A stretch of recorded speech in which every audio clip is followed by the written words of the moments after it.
Receiver Noah Brown, we're going to start at the beginning of the 5th round. Number 145, Cleveland. 146, San Francisco. 147, Chicago. 148, Jacksonville. 149, Rams. 150, Jets. Jets? Jets and Ohio State receivers, huh? Ohio State receiver to the Jets. Just loaded up on Ohio State receivers. I'm not certain about this, but my opinion on Noah Brown has changed a slight bit after seeing him run at Ohio State's Pro Day. He's faster than I thought he was. And that just means he's sort of fast enough to be drafted as a receiver. 6'2", 220 pounds. I think he has pretty good hands. I think that maybe that's overstated because people saw that catch he had against Oklahoma was a crazy catch. I think it was kind of a happy accident. I don't know if he actually intended to do that, but it happened and it helped put him on the map a little bit and they got him here, so congratulations. He's a little bit of a project. I don't know if he can start. I don't think he's probably not good enough to start in the NFL right away, but in the 5th round, and I took him at 149, right? So he's just inside the top 150 prospects. I think it's a good spot for a guy who I think has a little bit of upside.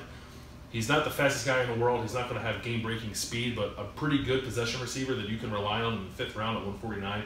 I think it's a good spot to go. You got a 150 to the Jets. 150.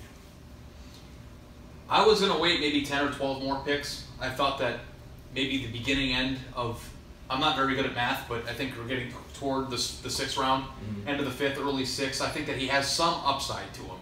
And I agree with you that that weird freak catch that he had at Oklahoma where he pinned the ball behind a defensive back's back probably wasn't intentional. But I think any time a player at Ohio State can take over a game like that, regardless of what the opponent's situation is, it's something that you can really appreciate. And I think that there's a chance based on his size and his, big playability that he showed in flashes at times that he might be worth a late 5th round, early 6th round pick.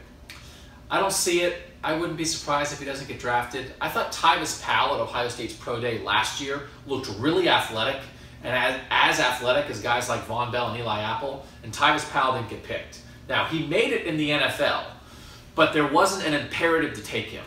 I don't think there's an imperative to take Noah Brown, and I think there wasn't enough production. He ran okay, but he's certainly not a speedster. He's big, but he's not huge. I think he's like okay in a lot of things, and I think there's a lot of receivers out in the world.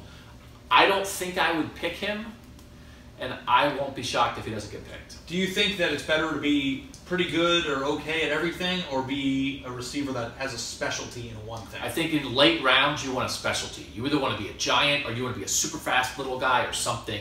There's a million guys out there who are kind of fast, kind of big, and kind of productive.